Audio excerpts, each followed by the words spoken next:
हो गया start recording. या या good afternoon sir. Good afternoon sir. तो आपको ऐसा कुछ टाइम का दिक्कत है क्या? एक्चुअली में एक क्लाइंट 4:30 बजे बोला है आने के लिए। काफ़ी दिन से चेज़ कर रहे थे उसको, तो मेरे को 4 बजे तक निकलना था और कोई विशेष नहीं था। लेकिन फिर भी कोई बात नहीं, उसको मंडे को भी हम ये कर सकते हैं, ऐसा दिक्कत नहीं है। क्योंकि क्या है ये देखो क्या है ये एक्टिविटी तो मैं इसके लिए कर रहा हूँ कि भाई आपका जो नेपाल का लोग आएंगे तो उनके लिए वो रेडी रहे, इसलिए जी, मैं जी, कर जी। रहा हूँ। तो तो ये ऐसा लिंक तो अगर मैं सिर्फ़ अगर ये सिर्फ़ नेपाल और हमारे लिए है, तो यदि हम लोग ऐसा करें कि देखिए एक्चुअली में होता क्या है ना, कि दुर्गा पूजा से लेकर आपका यहाँ पर नहीं, अभी छठ जाने पूजा दीजिए तक। सर। हम तो अभी क्या है मैंने तो भी टाइम निकाला है, मैंने तो अभी टाइम भी निकाला है, अभी ये रिकॉर्ड भी स्टार्ट कर दिया हूँ। अभी जी। हम कर लेते हैं। चलिए। आप वो मंडे अगर जा सकते हैं तो बहुत बेहतर रहेगा। अच्छा, अच्छा। ठीक है, ग्रेट। उन और नेपाल टीम के साथ भी एक बार हम लोग इसी मीटिंग को कंटिन्यू कर लेंगे, ठीक है? हाँ, मैं यही लिंक आप शेयर कीजिए ना उनको, ठीक है?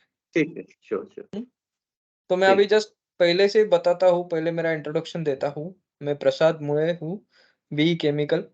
ईयर ऑफ 2010 में मैं पास आउट हुआ हूँ। 13 साल मेरा एक्सपीरियंस वेस्ट वाटर में ही रहा है। तो जस्ट अभी बंका बायो में 5 मंथ से काम कर रहा हूँ और अभी हम ये प्रेजेंटेशन देने जा रहे हैं सीवेज ट्रीटमेंट प्लांट के बारे में और जोकासुआ सिस्टम के बारे में। तो आपको स्क्रीन दिख रहा है ना? राइट? जी, या तो अभी सीवेज क्या है? तो सीवेज जो भी हमारा जो एक्टिविटी है, डोमेस्टिक एक्टिविटी जो भी हम करते हैं, जो भी हम वाटर यूज़ करते हैं अपने डोमेस्टिक पर्पज़ के लिए, घर में जो भी पानी हम यूज़ करते हैं, हैंड वॉश के लिए, बाथ के लिए, जो नहाते हैं वो पानी और जो हम लैट्रिन को जाते हैं, यूरिन को जाते हैं, तो वो जो पानी आता है उसको हम बोलते हैं सीवेज। तो डोमेस्टिक ऑपरेशन क्या-क्या है? उसमें है हमारा नहाना है, उसमें कपड़े धोना है और किचन का जो भी एक्टिविटी है और यूरिन का, यूरिन और लैट्रिन। तो बहुत सारे लोगों को यही पता नहीं है कि एसटीपी का रिक्वायरमेंट क्या है और सीवेज ट्रीटमेंट प्लांट क्या है। अभी आप भी मार्केट में जाते हो तो आपको भी पता चला होगा कि लोगों के पास दिमाग में ये भी क्वेश्चन रहता है what is mean by STP? जी, तो अभी एसटीपी तो जी, उनको हमें ये बताना पड़ेगा सर जो भी आपका डोमेस्टिक जो भी आप पानी यूज़ करते हो, वो पानी आपको जो जो एक्टिविटी के लिए आप यूज़ करते हो जैसे यूरिन के लिए, बाथ के लिए, कपड़े वॉश के लिए, तो ये इसका जो वेस्ट जनरेट होता है वो हम ट्रीट करते हैं और वो जो ट्रीटमेंट प्लांट है उसको हम बोलते हैं सीवेज ट्रीटमेंट प्लांट। तो ऐसा आपको उनको समझाना है। तो what is mean by STP? अभी why STP require? Sewage treatment plant की ज़रूरत क्या है? तो पहली तो ये बात है कि सीवेज ट्रीटमेंट प्लांट की ज़रूरत इसके लिए है कि आपका जो बोरवेल का वाटर है, वो यूज़ ना करे क्योंकि जो पानी यूज़ करेगा तो उसका वाटर लेवल डिप्लेट होगा। जैसे आप जानते हो समर में आप बोर का लेवल जो है गर्मी के मौसम में वो आपका लेवल डाउन हो जाता है, राइट? बोर का लेवल, राइट? जी, तो जी, बिल्कुल। तो वो पानी तो लेवल डाउन होता है, कंटिन्यू पानी यूज़ करोगे तो लेवल डाउन हो जाएगा और वैसे भी गर्मी में पानी कम रहता है, तो वो भी लेवल आप डाउन कर देंगे। तो मीन्स एक्चुअली जो गंदा पानी हम ट्रीट करके अगर गार्डनिंग को यूज़ कर सकते हैं, तो वो क्यों हम अच्छा पानी यूज़ करें? तो हम पानी एक तरह से बचा रहे हैं। अगर सीवेज ट्रीटमेंट प्लांट हम लगाते हैं, तो हम पानी को गार्डनिंग के लिए यूज़ करते हैं। तो फ्रेश वाटर का हम नेचुरली कंज़म्पशन कम कर देंगे। फ्रेश बिल्कुल, वाटर का जो आपका जो रिक्वायरमेंट है, वो जो भी आवश्यक चीज़ें हैं, उसके लिए वो यूज़ होगा। तो वो पहले एक चीज़ होगी और तीसरी बात जो है कंपल्सरी ये भी कंपल्सरी है। कंपल्सरी किस मेट्रो सिटी में भी है, अभी क्लास 1 सिटीज़ में भी है कंपल्सरी क्योंकि गवर्नमेंट चाहता है कि अभी ये प्लांट बने और लोग ये पानी का रीयूज़ करें। और सबसे बड़ी बात है एनवायरनमेंट के लिए भी हम कुछ काम करते हैं इसकी वजह से और पब्लिक हेल्थ के लिए भी हम काम करते हैं। ठीक है? तो इसलिए आपको एसटीपी चाहिए। तो लोगों को ये बताना पड़ेगा कि भई आप अगर पानी ये ट्रीट करते हो और यूज़ करते हो, तो आपका बोरवेल का लेवल जो है डिप्लेट नहीं होगा और दूसरी बात ये पानी आप रीयूज़ कर पाओगे, तो रीयूज़ कर पाओगे और ये नॉर्म्स भी है। अभी पॉल्यूशन कंट्रोल बोर्ड ने ये तो चीज़ें कंपल्सरी की है, ठीक है? तो ये आपको कन्विंस करना पड़ेगा क्लाइंट को, ठीक है? ओके। तो सीवेज जो क्वांटिटी है, अभी हम कोई भी क्लाइंट के पास हम जाते हैं तो हमें पहले यही सवाल होता है कि सर मुझे तो पता नहीं कितना कैपेसिटी चाहिए, बट मैं आपको बताता हूँ कि मेरे पास कितने लोग काम करते हैं। तो उसके हिसाब से हम ये कैलकुलेट करते हैं कि सीवेज क्वांटिटी। तो सीवेज क्वांटिटी जो है वो हम कैसे कैलकुलेट करते हैं? रेसिडेंस के लिए 145 लीटर पर हेड पर डे और जी, इंडस्ट्री के लिए 45 लीटर पर हेड पर डे। और जी, होटल्स में 150 लीटर पर रूम पर डे और for hospital 200 litre per bed per day. तो ये हमारा एक असम्पशन है और based on this assumption we are calculating. ये स्लाइड्स आगे जा रहा है ना सर? नहीं, नहीं, स्लाइड वैसे ही एज़ इट इज़ वही है आपका। How to calculate STP capacity नहीं दिख रहा है आपको? नहीं, नहीं।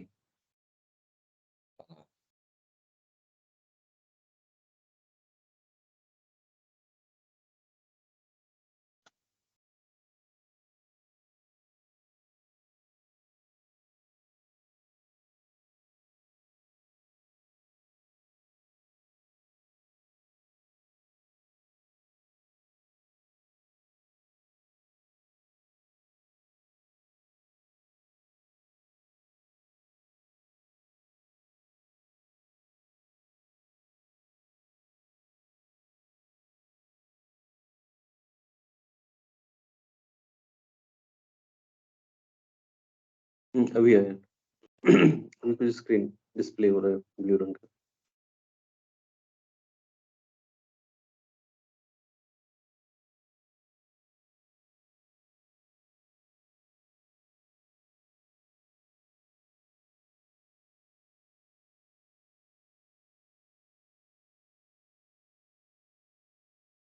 छोटा दिख रहा है ना बट? नहीं साइज़ तो बड़ा है लेकिन वही है कि इसमें कुछ ब्लू कलर दिख रहा है और कुछ नहीं दिख रहा है।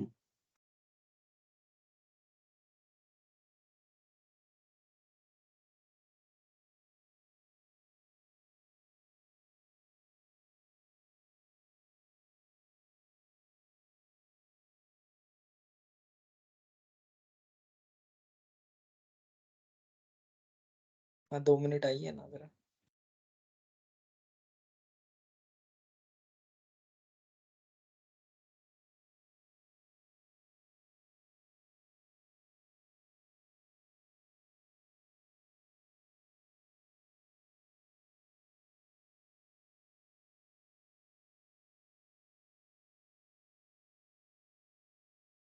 ये दिख नहीं रहा, ये अलग दिख रहा है स्टॉक।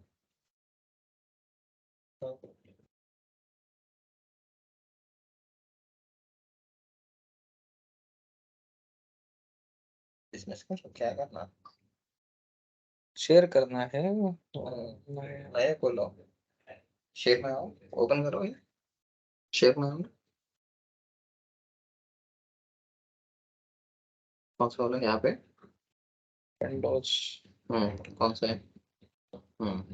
अभी दिख रहा है मनीष सर? हाँ, दिख रहा है। वही how to calculate STP capacity आ रहा है ना? जी, जी, जी। राइट, ओके, ठीक है, थैंक यू। तो अभी जैसे मैंने एक एग्जांपल दिया है, इंडस्ट्री में नंबर ऑफ पर्सन कितने हैं, 200 है। तो जैसे हमारा assumption है इंडस्ट्री में 45 लीटर पर हेड पर डे का आपका कंजम्पशन है। तो कैपेसिटी जो है वो 200 into 45 is equal to 45 litre. तो कैपेसिटी जो आपका आएगा, नंबर ऑफ पर्सन 200 है और कैपेसिटी 45 है। तो 9000 litre per day. So means 9 metre cube per day आएगा वो। ठीक है? ठीक है। इसमें कुछ डाउट है?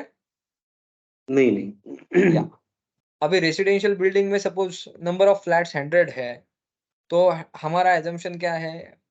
हर एक बंदा जो 145 145 145 लीटर इंटू पर पर्सन पर डे है। हाँ, तो तो हम एज्यूम 5%। करते हैं कि फ्लैट में 5 लोग हैं, तो हुँ, 145 हुँ, इंटू 5 725 लीटर पर फ्लैट। हुँ, तो ये आप हमेशा ध्यान में रखिए, इंडस्ट्री में जब जाते हैं तो 45 लीटर पर पर्सन, और जब रेसिडेंशियल में जाते हैं तो 725 लीटर पर फ्लैट।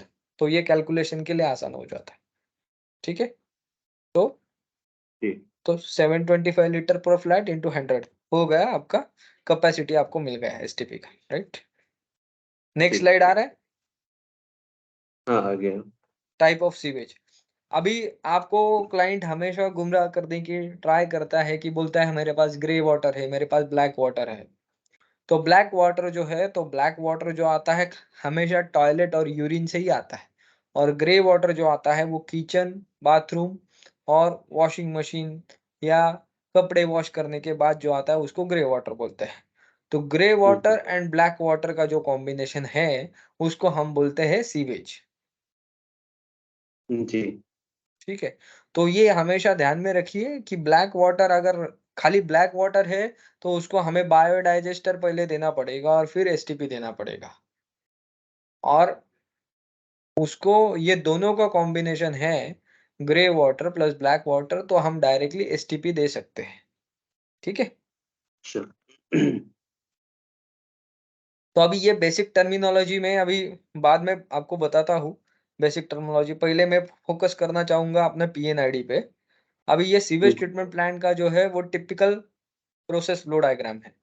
अगर आपको आपके लैपटॉप में ओपन करना है, तो वो ये प्रोसेस फ्लो डायग्राम ओपन कर सकते हैं, या आपको इधर से दिख रहा है तो ठीक है।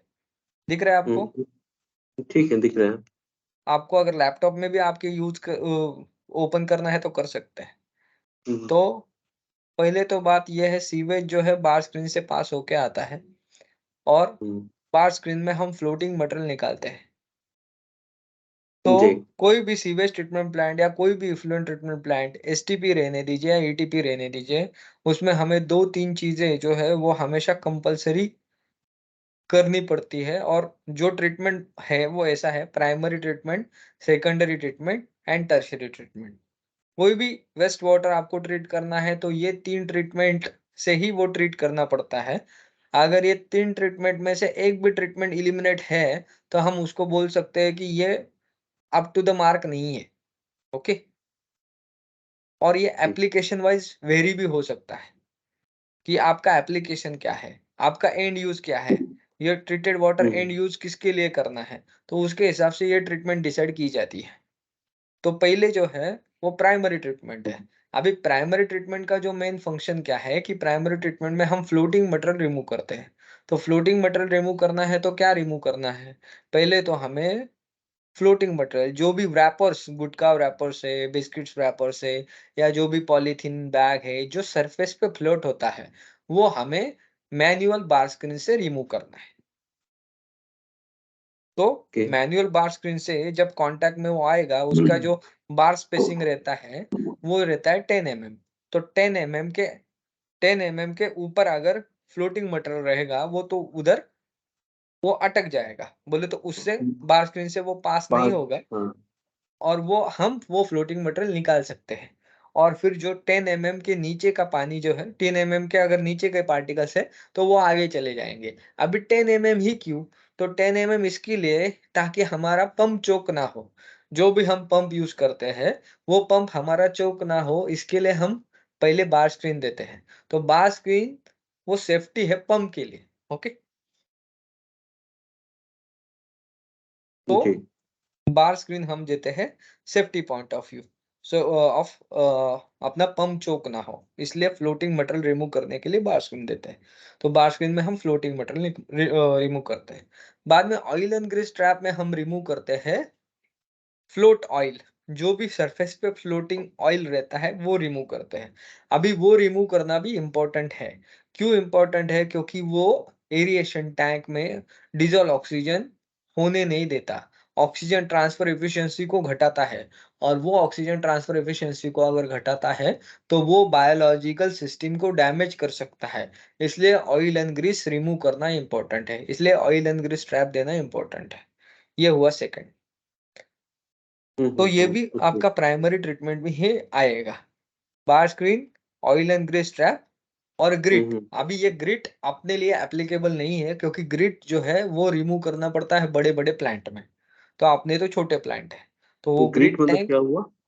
ग्रिट बोले तो बहुत जो बड़ा सैंड रहता है, बड़ा सैंड पार्टिकल रहता है, बहुत हेवी पार्टिकल रहता है। तो अच्छा। उसको बोलते स हैं ग्रिट। सस्पेंडर सॉलिड अलग है। ग्रिट बोले तो बहुत जो बोलते हैं ना हम, जो कंक्रीट, सीमेंट कंक्रीट में जो यूज़ करते हैं ना, क्या बोलते हैं आप? वालू। एग्रीगेट और चिप उसके सैंड, थिक सैंड, मोटा हाँ, बालू। Sand correct. वो जो हेवी सैंड रहता है वो, उसको बोलते हैं ग्रिट, राइट। हाँ, और बाद में फिर जाता है bar screen chamber, oil and grease and then equalisation tank. Equalisation tank इसके लिए कि इक्वलाइज हो। एक्चुअली इक्वलाइजेशन टैंक ये जो टर्मिनोलॉजी है वो आप इफ्लुएंट ट्रीटमेंट प्लांट में ज़्यादा देखते हो, क्योंकि उधर इक्वलाइजेशन टैंक की ज़रूरत है। क्यों? क्योंकि उधर कैरेक्टरिस्टिक वेरी होता है। सीवेज का इतना कैरेक्टरिस्टिक वेरी होता नहीं, इसलिए इक्वलाइजेशन टैंक की ज़रूरत नहीं है। बट इक्वलाइजेशन टैंक या कलेक्शन टैंक की ज़रूरत कब पड़ती है? जब आपका प्लांट अबव ग्राउंड हो जाता है तब, अच्छा, ओके? जब आपका प्लांट अबव ग्राउंड है और ये कलेक्शन टैंक अंडरग्राउंड है, तो आपको जो पंपिंग करना पड़ता है ना, तब आपको कलेक्शन टैंक की ज़रूरत पड़ती है, ओके। ठीक है? बेसिकली ये ईटीपी के लिए इक्विलाइजेशन टैंक का ज़रूरत पड़ता है? एक्चुअली एसटीपी में चाहिए, बट जैसे हम बोलते हैं ना जोकासुआ सिस्टम में कि हमें कलेक्शन टैंक कब चाहिए? जब सिस्टम अबव ग्राउंड है। हाँ, तो वैसे जो अभी बड़े-बड़े प्लांट लगते हैं, वो अंडरग्राउंड नहीं लगते ना। अभी अंडरग्राउंड सिस्टम को बंद कर दिया, बट हमारा सिस्टम हम अंडरग्राउंड क्यों दे सकते हैं? क्योंकि हमारा एफआरपी है और वो एफआरपी ज़मीन के अंदर जाता है। अच्छा, तो इसलिए इक्वलाइज़ेशन टैंक, जब इक्वलाइज़ेशन, ठीक है, वो उसके बारे में बात करते हैं डिटेल में। तो फिर वो इक्वलाइज़ेशन टैंक से फिर जाता है एनोक्सिक टैंक में। एनोक्सिक टैंक, अभी एनोक्सिक टैंक जो है वो फिलहाल के लिए आप भूल जाइए एनोक्सिक टैंक, क्योंकि एनोक्सिक टैंक का जो एप्लीकेशन है वो आपको नाइट्रोजन, फास्फोरस अगर रिमूव करना है तो है। अभी हम क्लाइंट को पूछते हैं पहले कि भाई आपको नाइट्रोजन रिमूव करना है क्या? टोटल नाइट्रोजन, टीकेएन, टोटल केजेलस नाइट्रोजन, ये अगर रिमूव करना है, फास्फोरस रिमूव करना है, तो हम एनोक्सिक टैंक देते हैं। तो एनोक्सिक सिचुएशन कैसे क्रिएट करते हैं वो मैं आपको बाद में बताता हूँ। बट अभी फिलहाल हम जस्ट ये समझ लेते हैं कि प्रोसेस फ्लो डायग्राम क्या है। तो फिर एनोक्सिक टैंक के बाद फिर जाता है एरेशन टैंक में। तो एरेशन टैंक में मैं बोला हमेशा क्या होता है कि ये बात इधर से हमारा ट्रीटमेंट शुरू हो जाता है। सेकेंडरी ट्रीटमेंट, प्राइमरी ट्रीटमेंट किधर तक था? Bar screen chamber, oil grease trap, grid tank, ये जो है ये हुँ, हुँ। प्राइमरी है। जी, और सेकेंडरी जब स्टार्ट होता है, बायोलॉजिकल ट्रीटमेंट जैसे ही स्टार्ट होता है वैसे आपका सेकेंडरी ट्रीटमेंट स्टार्ट हो जाता है। अच्छा। तो सेकेंडरी ट्रीटमेंट इक्विलाइज जो चाल या तो a secondary addition treatment, tank में हाँ, जी। तो सेकेंडरी ट्रीटमेंट में हमें क्या होता है ये जस्ट समझना है और ये बहुत इंपॉर्टेंट टर्मिनोलॉजी है। अभी सीवेज ट्रीटमेंट प्लांट के जो पैरामीटर है, जो पीएच है, टीएसएस है, बीओडी है, सीओडी है, ऑयल एंड ग्रीस है। अभी ये जो हुँ, हुँ। 5 पैरामीटर है, उसमें से हम बीओडी और सीओडी जो टारगेट करते हैं वो एरेशन टैंक में करते हैं। तो ओके, तो हमेशा जो एरेशन टैंक जो डिज़ाइन होता है, वो हमेशा बीओडी के बेस पे होता है। तो उसमें अपने को बीओडी पहले लोड निकालना पड़ता है और बीओडी लोड के हिसाब से हम एरेशन टैंक डिज़ाइन करते हैं। ऑन एन एवरेज हमेशा ध्यान में रखिए एरेशन टैंक का जो वॉल्यूम है, वो जितना एवरेज फ्लो है आपका, उसके 6 टाइम्स 8 टाइम्स रहता है, ठीक है? ओके। आपको अगर नोटबुक में नोट डाउन करना है तो कर लीजिए कि हाँ, हम नोट भी कर रहे हैं। हाँ, हमेशा ध्यान में रखिए जितना एवरेज फ्लो, अभी एवरेज फ्लो निकालना है तो कैसा निकालना, मैंने उस दिन भी बताया था। प्लांट का कैपेसिटी डिवाइड बाय 24, वो आ गया आपका, कोई भी आप ले लो, 100 ले लो एग्ज़ाम्पल, 100, एक कैलकुलेशन करके देखते हैं हम, 100 डिवाइड बाय 24 कितना हुआ? हुँ।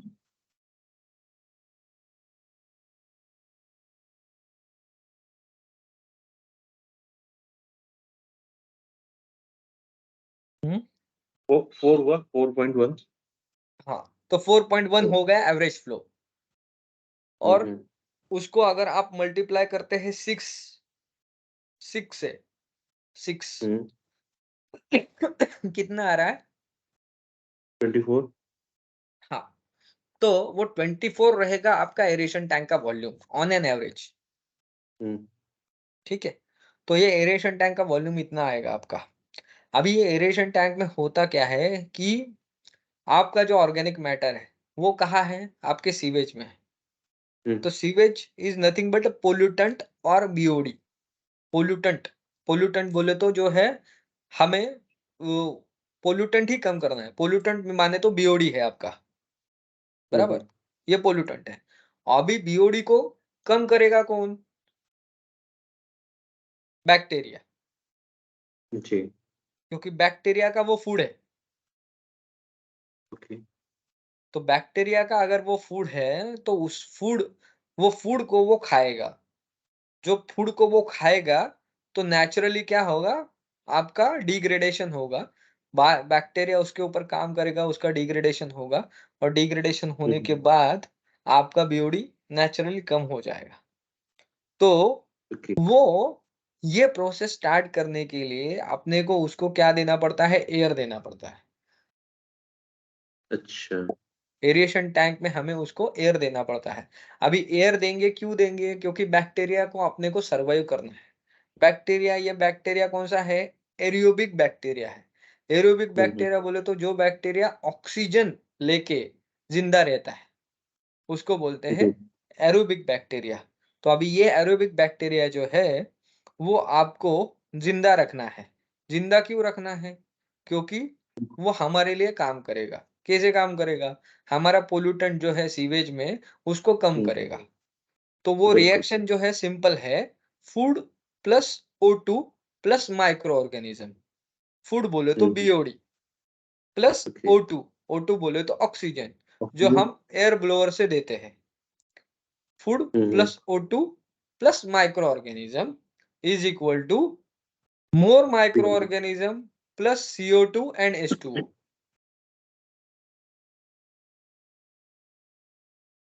ये CO2 कैसे हुआ? कार्बन डाइऑक्साइड उस कैसे आया? कार्बन बैक्टीरिया के डाइऑक्साइड जो है कार्बन वेस्ट डाइऑक्साइड जो है वो क्रिएट होता है। जैसे माइक्रो ऑर्गेनिज्म जो एक्टिविटी है ना, कि जैसे हम ब्रीथ करते हैं ना, माइक्रो ऑर्गेनिज्म भी ब्रीथ करता है और कार्बन डाइऑक्साइड छोड़ता है। ओके, तो जैसे हमारा हमारा एक आप खाली माइक्रो ऑर्गेनिज्म को हमारी तरफ से ही हमारे जैसा ही ट्रीट कीजिए आप। हुँ, हुँ, हुँ, हमें क्या करना पड़ता है? ज़िंदा रहने के लिए फूड खाना पड़ता है। ऑक्सीजन लेना हमें पड़ता ऑक्सीजन है, लगता है। तो वैसे ही माइक्रो ऑर्गेनिज्म का फूड जो है, वो क्या है? पोल्यूटेंट है। वेस्ट है। हुँ, हुँ, वेस्ट है, पोल्यूटेंट बोले तो बीओडी उसका फूड है। जी, उसको ज़िंदा रहना है तो उसको ऑक्सीजन चाहिए, तो ऑक्सीजन हम कैसे देते हैं? ब्लोअर से देते हैं। हुँ, हुँ, और फिर वो डिग्रेड करते रहता है और वो बनाता है बायोमास। और फिर बायोमास जो है वो हेवी डेंसिटी रहता है, इसलिए वो सेटल हो जाता है। और ये बायोमास पे ही हमेशा वो माइक्रो ऑर्गेनिज्म रहते हैं, ठीक है? हुँ, हुँ, हुँ। तो ये एरिएशन टैंक का हो गया रिएक्शन। इसमें कुछ डाउट है आपको? नहीं, नहीं, इसमें कोई डाउट नहीं है। तो ये एरेशन है और फिर जो बायोमास फॉर्म जो होता है, वो क्लैरिफायर में सेटल हो जाता है। तो biomass is nothing but a sludge, ठीक है? हुँ, हुँ, और ये जो बैक्टीरिया एरिएशन टैंक और ये एरिएशन टैंक में अगर आपने मीडिया डाल दिया, तो वो क्या हो गया? आपका एमबीबीआर हो गया। अच्छा, एरेशन टैंक में आपने मीडिया डाल दिया तो उसका हो गया एमबीबीआर। तो ये एक्टिवेटर स्लज प्रोसेस मैं समझा रहा हूँ आपको। एक्टिवेटर स्लज प्रोसेस जो है मदर प्रोसेस है for all sewage treatment plant. तो हाँ, एरेशन टैंक में अगर मैंने आपका डाल दिया ये मीडिया डाल दिया तो वो हो जाएगा एमबीबीआर। तो हुँ, एमबीबीआर हुँ, अगर जैसे ही होता है तो एरेशन टैंक का वॉल्यूम आपका घटता है, क्योंकि आप सरफेस एरिया बढ़ाते हो। अभी सरफेस एरिया कैसे बढ़ाते हैं? सरफेस एरिया हम बढ़ाते हैं मीडिया डाल के। मीडिया डालेंगे तो क्या है? बैक्टीरिया का जो नंबर ऑफ कॉलोनीज़ है, वो बढ़ेगा। बैक्टीरिया रिप्रोडक्शन करेगा।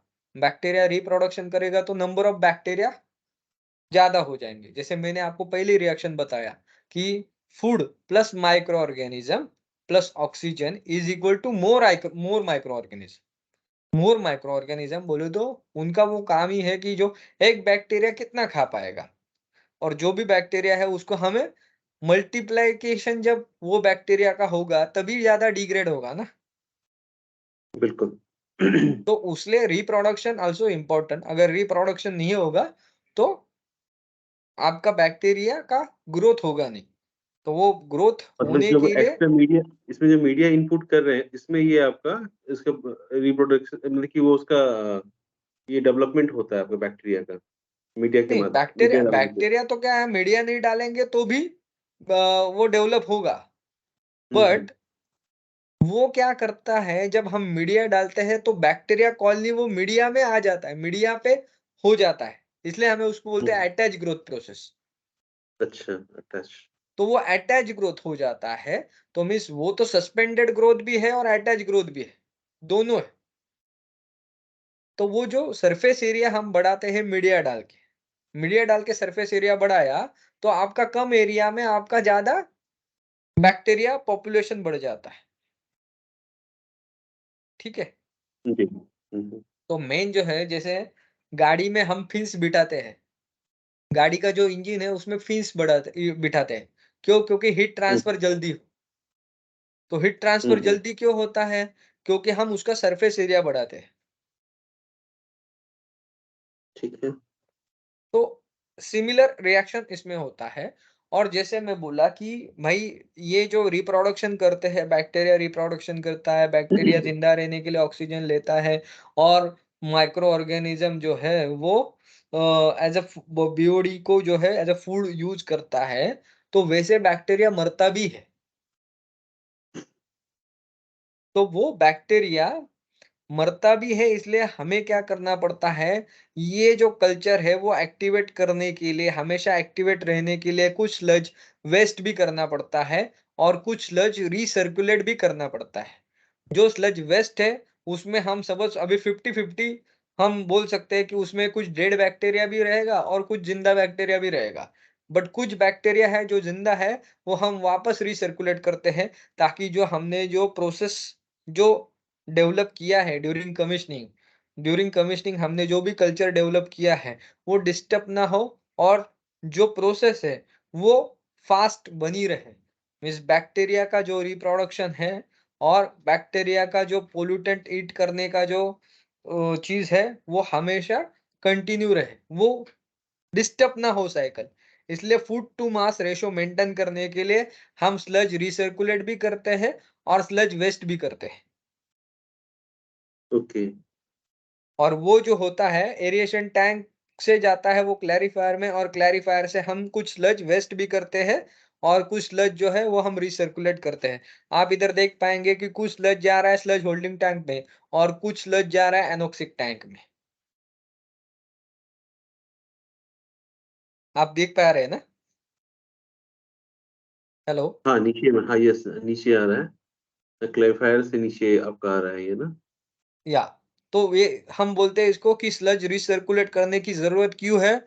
तो स्लज रिसर्कुलेशन की जरूरत इसके लिए है कि फूड टू मास रेशो आपका मेंटेन रहे। Food to mass hmm, ratio maintain करने के लिए जितना सीवेज आ रहा है, वो सीवेज को डिग्रेड करने के लिए बैक्टीरिया चाहिए।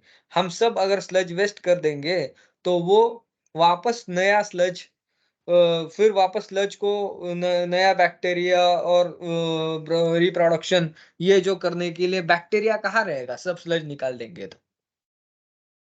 ठीक बिल्कुल। है? तो ये समझने की कोशिश कीजिए कि भाई ये है कि ये इसका फंडामेंटल है। ठीक है? फिर क्लैरिफायर के बाद बैक्टीरिया को रहने के लिए तो फिर हम लोग जो उसमें मान लीजिए कि ऐड ऑन कर रहे हैं मीडिया आपका, हाँ, हाँ। तो बैक्टीरिया बैक्टीरिया तो उसमें भी रह सकता है। तो स्लज ही क्यों वहाँ पे हम लोग ये करते हैं अच्छा फूड के हिसाब से, कि ताकि वो फूड नहीं, अभी अपना अभी खा सके। अभी जो हमने जो बैक्टीरियल कॉलोनी डेवलप की है वो एरेशन टैंक में की है। हाँ, तो वो जो ठीक है। प्लास्टिक मीडिया है, वो मीडिया कैसे रिसर्कुलेट होगा?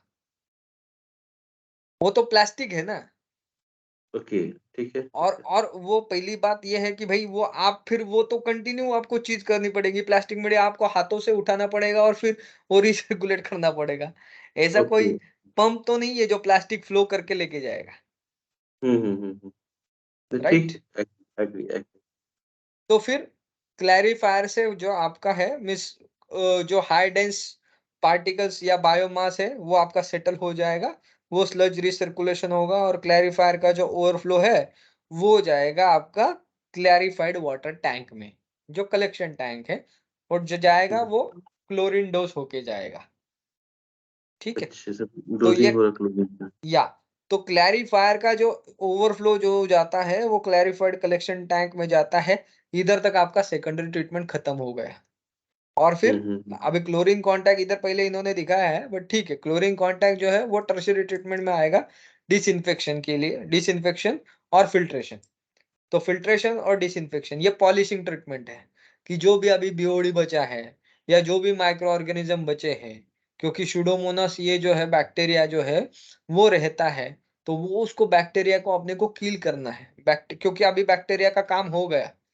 वैसे वो 99% पानी तो दूषित है ना वो, पोल्यूटेंट है, वो सेटल हो गया। क्लैरिफाइड वाटर टैंक में वो तो आपका क्लियर वाटर ही आएगा, बट फिर भी सेटलिंग टैंक में आपका ये क्लैरिफायर जो है या सेटलिंग टैंक है, उसमें तो आपका सब सॉलिड बैठ गया। पानी है वो क्लियर ही आएगा क्लैरिफाइड वाटर टैंक में। फिर भी उसमें अगर कुछ बैक्टीरिया बचा हुआ है, तो वो हम उसको किल करते हैं क्लोरीन से, और फिर वो हुँ, जाता है टर्शियरी ट्रीटमेंट के लिए, या क्लोरीन भी टर्शियरी ट्रीटमेंट में आएगा, और सैंड फिल्टर, कार्बन फिल्टर से पास होके वो आप यूज़ कर सकते हो directly for the gardening purpose, ठीक ओके, है? या आप ये क्लैरिफाइड कलेक्शन टैंक के बाद डोसिंग करके भी गार्डनिंग के लिए यूज़ करते हो। ये जो है, ये डिपेंड्स है आपके नॉर्म्स के हिसाब से। जो भी आपके एनजीटी के नॉर्म से, या रांची पॉल्यूशन कंट्रोल बोर्ड के नॉर्म से, या कोई भी पॉल्यूशन कंट्रोल बोर्ड के नॉर्म से, उसके हिसाब से हम ये बोल सकते हैं। बट आप जस्ट ऑफर जब देंगे तब आप उनको एक बार पूछ लीजिए, सर कंसेंट फॉर एस्टेब्लिश के लिए आपको नॉर्म्स क्या दिए हैं? हमें तो पता है, बट फिर भी, क्योंकि क्या है वो हर स्टेट का वेरी होता है। तो हम एक बार पूछ लेंगे तो अच्छा है। हमारे ऑफर में हमने मेंशन किया है 500 सीओडी, आउटलेट में हम 100 का गारंटी देते हैं। बीओडी का गारंटी हम लेस दैन 20 देते हैं। तो ऐसे हमें पूछ लेना है कि भाई आप आपका नॉर्म्स क्या है, ठीक है? जी, जी। तो ये हो गया इधर एक्टिवेटेड कार्बन सेकंड फिल्टर। हाँ, सेकंड कंप्लीट हो गया हमारा, थर्ड भी। हाँ, ये क्लोरीन से जो टर्शियरी होता ये है हो गया। Multigrade filter, activated carbon filter. अभी मल्टीग्रेड फिल्टर का या प्रेशर सैंड फिल्टर का फंक्शन क्या है, कि सस्पेंडेड सॉलिड निकालना। जो हुँ, भी हुँ। इम्प्यूरिटीज़ है, सस्पेंडेड सॉलिड है, वो निकालेगा। इसका है 40 माइक्रोन तक आपका आ जाता है। 40 माइक्रोन, ठीक है? हुँ, हुँ। 40 माइक्रोन तक आपको सैंड फिल्टर क्लीन करके देता है। अगर 40 माइक्रोन से और आपको क्लीन करना है, तो फिर आपको बैक फिल्टर बिठाना पड़ेगा। बट इतना कोई नहीं करता, तो सैंड फिल्टर से पास होके वो आ जाएगा। सस्पेंडेड सॉलिड में रिमूव करने का काम जो है, वो सैंड फिल्टर का है, और कार्बन फिल्टर का जो काम है, वो कलर, ओडर और केमिकल ट्रेसेस रिमूव करने का काम है। जो भी क्लोरीन के ट्रेसेस कुछ बचे-कुचे हैं, वो ट्रेसेस रिमूव करता है, कलर रिमूव करता है और ओडर रिमूव करता है। तो ये काम है एक्टिवेटेड कार्बन फिल्टर का, ठीक है? जी। और ये जो आपका स्लज जो ट्रीटमेंट है, ये स्लज होल्डिंग टैंक में जो स्लज जाता है, उसको भी आपको ट्रीट करना है। तो उसको आप ट्रीट कैसे करेंगे? स्लज डिवॉटरिंग इक्विपमेंट से। तो स्लज डिवॉटरिंग इक्विपमेंट चलाने के लिए प्लेट फ़िल्टर प्रेस एक ऑप्शन आता है, या बहुत सारे ऐसे इक्विपमेंट हैं, जैसे बास्केट सेंट्रीफ्यूज है। अभी ये सब चीज़ें चलाने के लिए आपको चाहिए पॉली इलेक्ट्रोलाइट। ये ये पॉली क्या है इलेक्ट्रोलाइट पॉलीमर? पॉली इलेक्ट्रोलाइट जो है, वो पॉली इलेक्ट्रोलाइट आपको लगता है इसके लिए स्लज डिवॉटरिंग इक्विपमेंट में, स्लज जो बना है उसका फ्लॉक्स क्रिएट करने के लिए। जब वो कैसा फ्लॉक्स दिखता है ये? बनते ये कैसा दिखता है ये? क्या? इसकी कुछ इमेज है इसमें मेंशन? पॉली इलेक्ट्रोलाइट का? हुँ। पॉली इलेक्ट्रोलाइट एक पाउडर फॉर्म में जैसा है। अच्छा आपका शुगर पाउडर का के दाना तरह। कैसा है? Sugar sugar. एग्री। हाँ, हाँ, ठीक है। शुगर से भी बहुत फाइन पार्टिकल रहता है अच्छा, और वो पानी में जब डिज़ोल्व होता है तो वो स्टिकी स्ट्रक्चर फॉर्म करता है। उसके लिए आपको एजिटेटर चाहिए और उसका जो प्राइस है वो almost 350 rupees KG, 320 rupees KG है। ओके। तो ये जो है स्लज डिवॉटरिंग, अभी आप बोलेंगे कि यार वो लोग तो स्लज ड्राइंग बेड बनाते हैं। बट स्लज ड्राइंग बेड में क्या होता है कि स्लज ड्राइंग बेड में आपका एरिया भी ज़्यादा ऑक्यूपाइड होता है और दूसरी बात क्या है कि समर में ठीक है, समर में आपका स्लज ड्राई हो जाएगा बट विंटर में तो इतना गर्मी रहता नहीं, तो स्लज ड्राई होने में दिक्कत है। बाद में बारिश में भी आपका जो ड्राई स्लज है वो भी वेट हो जाता है, तो वो भी दिक्कत है, हुँ, ठीक हुँ, है? हुँ, हुँ। तो ये सब चीज़ें हैं और ये स्लज का स्मेल भी बहुत आता है। तो ये सब चीज़ें ओके। हैं जो स्लज डिवॉटरिंग इक्विपमेंट के लिए, इसलिए स्लज ड्राइंग बेड से काम नहीं होता। अगर आपको स्लज डिवॉटरिंग इक्विपमेंट अगर लेना है, तो उसमें पॉली इलेक्ट्रोलाइट कंपल्सरी चाहिए। अगर पॉली इलेक्ट्रोलाइट आपको मिक्स करना है, तो आपको वो प्रॉपर पहले पानी लेना पड़ेगा। पानी लेके उसके में एक पॉलीडोसिंग टैंक बोलते हैं, पॉलीडोसिंग टैंक में एक एजिटेटर लगाना पड़ेगा और उसमें पानी लेके आपको जो पॉली इलेक्ट्रोलाइट है सॉल्यूशन बनाते वक़्त वो जैसे सब्जी में नमक डालते हैं वैसा आपको डालना पड़ेगा। ओके। तो इसके लिए इन्वॉल्वमेंट बहुत ज़्यादा हो जाता है मैन पावर का। हुँ, हुँ, हुँ, हुँ। तो अभी ये अगर आप गौर करें ये प्रोसेस फ्लो डायग्राम को और अपने हुँ, हुँ। झोंका-श्वास सिस्टम को, तो आपको समझ में आएगा कि झोंका-श्वास सिस्टम में ये इक्वलाइज़ेशन ट्रांसफर पंप भी नहीं चाहिए, स्लज रिसर्कुलेशन पंप भी नहीं चाहिए और ये एमजीएफ फीड पंप भी नहीं चाहिए, सही है। बराबर? इस आधार पे जो भी फ्लो हमारा बहुत आसान है, ईज़ी है वो। या आप अभी ट्रैक पे आ गए। सही में इतना जो टिपिकल चीज़ें हैं, इससे बहुत आसान है ये तो जो में। हाँ, तो यही मैं एक्सपेक्टेड कर रहा था आपसे कि भई ये आप कस्टमर को बोले, हुँ, हुँ, हुँ। ठीक है? तो आपको अभी नेक्स्ट स्लाइड दिख रहा है? हाँ। हाँ, तो अभी देखिए जैसे ही आपका हो गया एक्टिवेटेड कार्बन फिल्टर का आउटलेट एक टैंक में आपने कलेक्ट कर लिया। तो हुँ, एक्टिवेटेड हुँ। कार्बन फिल्टर का जो आउटलेट है, अभी वो वापस कुछ लोग यूज़ करना चाहते हैं। जैसे कुछ लोग फ्लशिंग के लिए यूज़ करना चाहते हैं। तो फ्लशिंग जी। के लिए अगर यूज़ करना है तो उसमें अल्ट्रा फिल्ट्रेशन कंपल्सरी चाहिए। अभी अल्ट्रा फिल्ट्रेशन क्यों चाहिए? क्योंकि अल्ट्रा फिल्ट्रेशन जैसे मैंने बोला सैंड फिल्टर आपका 40 माइक्रोन तक निकालता है। जी। तो जो अल्ट्रा फ़िल्ट्रेशन है उसका पोर साइज़ बहुत कम है, 0.01 है। माइक्रोन। ठीक, 0 0.01 माइक्रोन है। तो उससे अगर आप पास करेंगे तो आपका बहुत ही पानी अच्छा हो जाएगा और पूरा माइक्रोबायल जो है वो निकल नील जाएगा, हो जाएगा। हुँ, हुँ। नील हो जाएगा। तो मीन्स आपको बैक्टीरिया सब बैक्टीरिया, वायरस ये सब नील करना है, तो आपको अल्ट्रा फ़िल्ट्रेशन से पास करना पड़ेगा और तभी आप फ्लशिंग के लिए यूज़ कर सकते हैं। अच्छा, क्या हम लोग इसमें क्या और इसको ट्रीट करके क्या इसको पीने में इस्तेमाल कर सकते हैं? एक्चुअली डेफ़िनेटली आप यूज़ कर सकते हो पीने में बट इंडिया में इतना तो अभी पानी का दिक्कत नहीं है कि एसटीपी का पानी आप आरओ से पास करके आप पीने के लिए यूज़ करो। बट लोग प्रोसेस में यूज़ करते हैं। नहीं कोई ऐसा तो नॉर्म्स नहीं है डब्ल्यूएचओ का कि हम लोग इंडिया में इस्तेमाल नहीं कर सकते या कुछ ऐसा? नहीं, नहीं इंडिया में क्योंकि एक केस इस्तेमाल नहीं करते हैं बट एक्चुअली अगर उसमें एक देखिए ट्रीटमेंट जो है, ट्रीटमेंट हाँ, अगर या अल्ट्रा फ़िल्ट्रेशन से पास करके आपने आरओ में पास कर दिया, आरओ से पास कर दिया, तो वो पानी तो पीने के लायक हो जाता है। ठीक है, ठीक है। ठीक है? तो इसलिए मैंने लिखा है अल्ट्रा फ़िल्ट्रेशन आप लोग चाहिए कंपल्सरी। तो जैसे मैंने लास्ट प्रेज़ेंटेशन में भी बोला था कि अल्ट्रा फ़िल्ट्रेशन का मेन पर्पज़ क्या है? अभी आप मार्केट में जाते हो तो कोई भी लोग देखिए वाटर वेस्ट वाटर और वाटर लोग एक ही समझते हैं। बोले तो ये बंदे को वाटर का भी आता होगा। तो इसलिए जस्ट मैं आपको एडिशनल इन्फॉर्मेशन दे रहा हूँ कि अभी आप कोई क्लाइंट के पास गए और क्लाइंट के पास अगर बोरवेल है, तो वो ठीक है। बोरवेल का पानी ट्रीट करना चाहता है, तो उसको ट्रीटमेंट के लिए आप क्या बोलोगे कि भई आप पहले एक बोरवेल ट्रीटमेंट करना है, तो उसको एक कलेक्शन टैंक रहेगा, कलेक्शन टैंक में एक फिर वो आप मल्टीग्रेड फ़िल्टर से उसको पास करोगे, एक्टिवेटेड कार्बन फ़िल्टर से पास करोगे और फिर अगर उसमें स्टोरेज ज़्यादा है, तो वो उसमें क्लोरीन डोज़ करेगा आप क्लोरीन डोज़ करोगे, उस क्लोरीन ज़्यादा होता है, तो सोडियम मेटाबाइसल्फ़ेट डोज़ करोगे और फिर वो जाएगा कार्ट्रिज फ़िल्टर से पास होके आरओ में। ये हुआ बिल्कुल, बोरवेल का ट्रीटमेंट। बिल्कुल। बट अगर ये सरफेस वाटर है, तो सरफेस वाटर जैसे ही आता है पिक्चर में, तो आप सरफेस वाटर के केस में डायरेक्टली जो मैंने स्कीम पहले बताया वो नहीं दे सकते। उसमें आपको सैंड फ़िल्टर, कार्बन फ़िल्टर के बाद अल्ट्रा फ़िल्ट्रेशन देना पड़ेगा और फिर वो आरओ में जाएगा। ऐसा क्यों?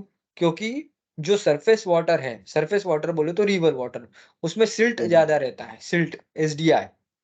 तो हुँ, हुँ, सिल्ट हुँ, हुँ। डेंसिटी इंडेक्स हमेशा एसडीआई रिमूव करने के लिए अल्ट्रा फिल्ट्रेशन का यूज़ होता है और दूसरी बात उसमें कोलाइडल सिलिका भी होता है। जो कोलाइडल हुँ, सिलिका है, वो अगर आप रिमूव नहीं करेंगे, तो आपका आरओ चोक हो जाएगा। इसलिए आपको ये हमेशा ध्यान में रखना है या कस्टमर को अपने को एजुकेट करना है। आपको अगर इंक्वायरी जनरेट करना है, तो कस्टमर को ये नॉलेज आपको शेयर करना ही पड़ेगा कि भई ऐसे ही लोग पूछ लेते हैं कि सर ये मेरा एक ऐसा-ऐसा है, तो हम कैसे करें? तो आप उनको सीधा बोलो कि सर पहले क्वेश्चन ये पूछना है कि सर वाटर कौन-सा है? सरफेस वाटर है, रिवर वाटर है, क्या है? तो रिवर वाटर अगर जैसे ही बोलता है बंदा या कैनल है, रिवर है, तो इससे जो वाटर आता है, तो वो पहले आपको ट्रीट करना है सैंड, कार्बन, अल्ट्रा फिल्ट्रेशन और फिर आरओ। कुछ-कुछ लोग गलत सजेशन देके डायरेक्टली अगर आरओ लगा देंगे और उनका आरओ चोक हो जाएगा, तो डेफ़िनेटली उनको याद आएगा यार मनीष ने मुझे बोला था कि नहीं यार अल्ट्रा फ़िल्ट्रेशन लगाना चाहिए, मैंने लगाया नहीं। तो वो आपका हुँ। ट्रस्ट नेचुरली आप ट्रस्ट उसका गेन कर लोगे कि नहीं यार मनीष जो देता है suggestion, Manish is giving good suggestion, we have to consult with him. जी, जी। तो नेचुरली ये जो है कॉन्फिडेंस गेन करने का यही तरीका है कस्टमर का, हुँ, ठीक हुँ, है? हुँ, हुँ। ओके। तो ये वही एक्टिवेटर स्लेज प्रोसेस और इसके बारे में ही जो मैं ऑलरेडी एक्सप्लेन कर चुका हूँ, ये तो प्रेज़ेंटेशन आपके पास ऑलरेडी है, तो अभी मैं इसमें डिटेल में जाता नहीं। बट अभी एनोक्सिक टैंक का मैं जो है वो आपको समझाता हूँ कि एनोक्सिक टैंक क्या है? तो एनोक्सिक टैंक में हम क्या करते हैं, एनोक्सिक टैंक में हुँ, हम अ नाइट्रोजन रिमूव करना है। जैसे मैंने बोला टीकेएन रिमूव करना है। टोटल केजेडा नाइट्रोजन आपको अगर रिमूव करना है, तो हुँ, हमें उसकी ज़रूरत पड़ती है। किसकी? एनोक्सिक टैंक की। तो एनोक्सिक टैंक में हम क्या करते हैं, एनोक्सिक टैंक में हम ऐसा क्रिएट करते हैं, अभी एरोबिक बोले तो क्या? विथ एरिएशन, बराबर? ओके। एरोबिक बोले तो विथ एरिएशन है, अनएरोबिक बोले तो हुँ, विदाउट ऑक्सीजन और हुँ, बिल्कुल। एनोक्सिक जो है, एनोक्सिक कंडीशन क्रिएट करने के लिए हमें चाहिए 0.2 टू 0.5 डीओ और वो हम क्रिएट करते हैं स्लज रिसर्कुलेशन से और एजिटेशन से। ओके। एजिटेशन आपने देखा होगा वो पीएनआईडी में एनोक्सिक टैंक में एजिटेशन है। हुँ, हुँ, तो उसमें हम एयर नहीं दे रहे उधर, ठीक है? ओके। तो हम एयर नहीं दे रहे, इसका मतलब यही है कि एयर नहीं दे रहे, हम उसमें एजिटेशन रख रहे हैं बट एयर नहीं दे रहे। तो मीन्स हमें उधर क्या चाहिए? ऑक्सीजन मेंटेन भी करना है, बट 0 होने नहीं देना है। ठीक है। तो 0 अगर होगा तो हमें क्या होगा उसमें ये हो जाएगा, अनएरोबिक कंडीशन क्रिएट हो जाएगा और वो तो हमें अनएरोबिक कंडीशन क्रिएट नहीं करना है। हुँ, अनएरोबिक हुँ, हुँ। कंडीशन क्रिएट करेंगे, तो वो अपना रिएक्शन होगा नहीं। इसलिए हम क्या करते हैं, अनएरोबिक रिएक्शन नहीं करते हैं, स्लज रिसर्कुलेशन करते हैं और एजिटेशन देते हैं, और एजिटेशन देने के बाद उधर से आपका नाइट्रोजन निकल जाता है। तो एनोक्सिक टैंक अभी फ़िलहाल इसके लिए ध्यान रखिए, एनोक्सिक टैंक हमें क्यों चाहिए? तो अपना ये रिमूव करने के लिए, क्या? Nitrogen nitrogen. Nitrogen. Nitrogen remove करने के लिए। अभी इतना ही बात ध्यान में रखिए, तो में से अगर कोई क्लाइंट पूछता है, तो आप बता पाएँगे, ठीक है? ठीक अभी है। ये दिख रहा है आपको स्लाइड? हाँ, जो कुछ हुआ था। अभी झोंका-सुआ का प्रेज़ेंटेशन मैं स्टार्ट कर रहा हूँ। अभी झोंका-सुआ में जैसे मैंने पहले भी आपको बताया था कि हुँ, झोंका-सुआ का सबसे इम्पोर्टेंस क्या है कि भई इसका तो लो रनिंग कॉस्ट है, पहला तो ये एडवांटेज है। लो हुँ, हुँ। Life recycle price, flexible space requirement, low maintenance, high quality, no smell, high treatment capability and no noise. अभी ये है हमारे गवर्नमेंट के स्टैंडर्ड्स नॉर्म्स जो अभी वेरी होते हैं। मैंने जस्ट अभी ये डाला है, बट ये हर स्टेट हुँ, वाइज़ वेरी हो जाते हैं, ठीक है? तो ये नॉर्म्स आप हमेशा एक बार पूछ लीजिए, BOD, COD, pH, oil and grease, total nitrogen and pH. ये नॉर्म्स मैंने तो स्टैंडर्ड ऑफर में बना के रखे हैं, बट फिर भी हमें ये पूछना है, ठीक है? जी। तो अभी झोंका सोआ सिस्टम कैसे वर्क करता है, इसके बारे में हम बात करेंगे। अभी मुझे एक जन ने क्वेश्चन पूछा था कि भाई हुँ, ये हुँ। बायोलॉजिकल ट्रीटमेंट है क्या? तो ये डेफिनिटली ये बायोलॉजिकल ट्रीटमेंट है, और आप बता ही दीजिए ये एमबीबीआर ही है, प्रैक्टिकल। हुँ, हुँ। ये एमबीबीआर ही है, बट खाली हमने पहले क्या दिया है, अनएरोबिक दिया है, और फिर हमने एमबीबीआर दिया है। ठीक है। तो देखिए, पहले हमेशा आप एक बार ध्यान में रखिए कि कोई भी आपको जब सिस्टम सजेस्ट करना है, तो सिस्टम सजेस्ट करने से पहले आपको 2-3 क्वेश्चन जो है वो पूछ के लेने हैं। जैसे कि पहला जो क्वेश्चन है, वो आपको नंबर ऑफ पीपल्स कितने हैं वो पहले पूछना है। नंबर ऑफ पीपल है, जितने आपको जैसे ही पता चलता है, वो नंबर ऑफ पीपल इंटू पर हेड यूजेस, तो 45 लीटर। तो 45 लीटर तो आपको कैपेसिटी मिल जाएगा। एक बार कैपेसिटी हुँ, मिल गया तो थर्ड क्वेश्चन उनको पूछना है कि सर, फूड प्रिपरेशन आपका आपके फैक्ट्री में होता है या नहीं है? अगर फूड प्रिपरेशन हुँ, होता है, तो ऑयल एंड ग्रीस टैंक हमें देना पड़ेगा। अगर फूड प्रिपरेशन नहीं होता है, तो ऑयल एंड ग्रीस टैंक देने की ज़रूरत हुँ, नहीं, जी। ठीक है? और थर्ड क्वेश्चन, आपको ये सिस्टम अबव ग्राउंड बिठाना है या अंडरग्राउंड बिठाना है? अभी वो बोलेगा सर अबव ग्राउंड बिठाना है, तो अबव ग्राउंड बिठाना है तो कलेक्शन टैंक अपने को देना पड़ेगा। अगर अबव ग्राउंड नहीं बिठाना है, तो कलेक्शन टैंक देने की ज़रूरत नहीं।